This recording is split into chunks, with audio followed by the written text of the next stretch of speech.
وہ ایک گناہگار بنی اسرائیل کی اس کی کہانی موجود ہے کہ وہ آیا اور نیکوکار سے اس نے کوئی بات کی تو اس نے اس کو جھٹک دیا، اور وہ اتنا نیکوکار تھا جب وہ چلتا تھا تو بادل اس کے اوپر سایہ کرتا تھا۔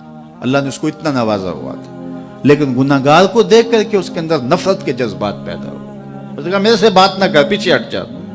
اللہ اکبر۔ تو وہ بیچارہ بڑا رویا کہ مالک میں اتنا گناہگار ہوں کہ تیرے پاک بندے مجھے اپنے پاس بٹھانے کے لیے بھی تیار نہیں۔ دل ٹوٹا، شکستگی پیدا ہوئی۔ کہا لیکن مالک تیری مرضی، اور واپس پلٹا۔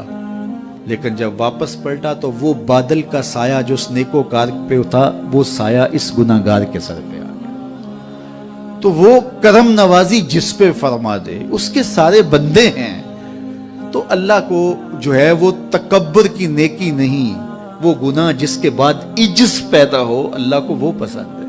وہ گناہ جس کے بعد توبہ کے جذبات ابھریں، بندے کو شرمندگی کا احساس ہو۔ تو مت ایسے بنے کہ 4 نمازیں پڑھ لیں تو سب بے نمازیوں کو حقیر جاننے لگ جائیں، تھوڑا سا کام کر لیں، صدقہ و خیرات کر لیں تو باقی مالداروں کو حقیر جانے لگے۔ آپ کو دین کے کام کی توفیق مل گئی ہے تو آپ دین کے ٹھیکیدار بن کے بیٹھ جائیں کہ میں اتنا بڑا جلسہ کروایا، اب میرے علاوہ تو کوئی یہاں مسلمان نہیں رہتا، میں ہی سب سے بڑا عاشق رسول ہوں اور میں ہی سب سے بڑا مسلمان ہوں۔ نہ، ایسا نہ کیجئے۔ اللہ نے آپ کو توفیق دی، آپ نے لوگوں کو دعوت دی، پتہ نہیں کس آنے والے پہ کتنا کرم ہوا ہے۔ یہ تو ان کی رحمتیں ہیں، وہ جس پہ چاہے جیسے چاہیں برس جائیں۔ ہم کو ٹھیکیدار تھوڑے ہیں، ہم تو نوکری کرنے والے ہیں، ہم تو جوتے اٹھانے والے ہیں۔ ہو سکتا ہے کس کے صدقے میرے والد گرامی مجھے یاد آتے ہیں، وہ مجھے فرمایا کرتے تھے جب گفتگو کے لیے نکلنے لگے اور لوگوں کا ہجوم ہونے لگا تو وہ مربی تھے بڑے، اور بڑی حکمت کے ساتھ جو ہے وہ کوئی نہ کوئی بات سمجھاتے رہتے تھے۔ تو ایک دن فرمانے لگے کہ ایک خطیب تھا، بظاہر اچھا کتاب کرتا لیکن اندر سے وہ اتنا اچھا نہیں تھا۔ تو جب وہ فوت ہو گیا تو وہ بخشا گیا تو اس نے اللہ سے کہا کہ میرے مالک میرا تو کوئی عمل ہی نہیں ہے کہ میری بخشش ہوگی اور میری مغفرت ہو گئی۔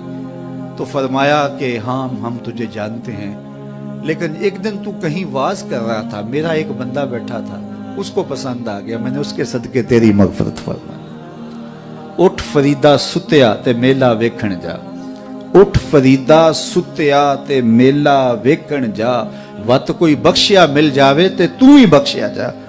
تو پتہ نہیں کس کے صدقے سے اللہ رحمتوں کا نزول فرماتا ہے۔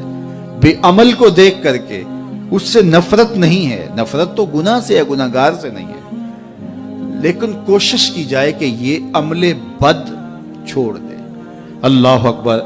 ایک جنازہ گزرا اور وہ جنازہ کسی غیر مسلم کا تھا تو چشمان رحمت میں آنسو آ گئے۔ تو صحابہ نے پوچھا کہ حضور یہ یہودی ہے یا عیسائی ہے؟ کوئی اس کا جو مذہب تھا وہ بتایا۔ تو فرمایا کہ مجھے اس بات پہ افسوس آیا کہ یہ اسلام نہیں لا سکا اور کفر کی حالت میں مر گیا۔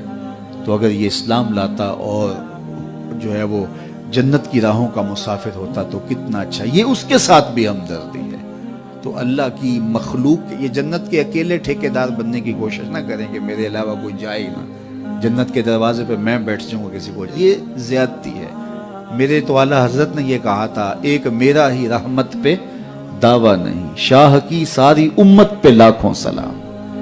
تو اس لیے امت سازی کی ایک تو کوشش کریے، اپنے اندر باہمی چھوٹے چھوٹے نزاع اختلاف، یہ انسانی فطرت ہے، انسان کے اندر طباع کے اندر اختلاف ہے، ترجیحات کے اندر جو ہے وہ اختلاف ہے، اپنے اپنے مزاج کے اندر تفاوت ہوتا ہے۔ تو ایسا نہ ہو کہ چھوٹی چھوٹی باتوں سے آپ جو ہے وہ امت کو پھاڑ چیر کے رکھ دیں، نہیں، بلکہ امت کا جو تصور ہے اس کو قائم رہنا چاہیے۔ تو گناہ کے بعد جب انسان کے اندر ندامت کا اظہار ہوتا ہے، وہ جو آنسو ٹپکتے ہیں، بندہ اپنے آپ کو چھوٹا سمجھتا ہے، میں اتنا گناہگار، میں پاپی، میں مجرم، میں میلا اتھرو، جب وہ اپنے آپ کو دیکھتا ہے کہ میں اتنا برا شخص ہوں تو پھر اللہ کی رحمتیں اس کے اوپر متوجہ ہوتی ہیں۔ تو اس کو پسند ہے کہ جب بندے اس کے حضور عاجزی کرتے ہیں، اس کے حضور معافی مانگتے ہیں تو مت کسی کو حقیر جاننا کہ یہ گناہگار ہے، نہ جانے اس کا انجام کیا ہو۔ کتنے گناہگار ان کا آخر اچھا ہو جاتا ہے، کتنے نیکوکار ان کا آخر اچھا نہیں ہوتا۔ انما الاعمال بالخواتیم، وہ تھی تو فاحشہ عورت لیکن ایک کام کیا کہ ایک کتے کو پانی پلا دیا، اپنے دوپٹے سے جوتا باندھ کر کنویں میں لٹکایا اور اس کو پانی پلا دیا۔ حدیث پاک میں آتا ہے اللہ اس کے صدقے سے اس کی خطائیں معاف فرما دی۔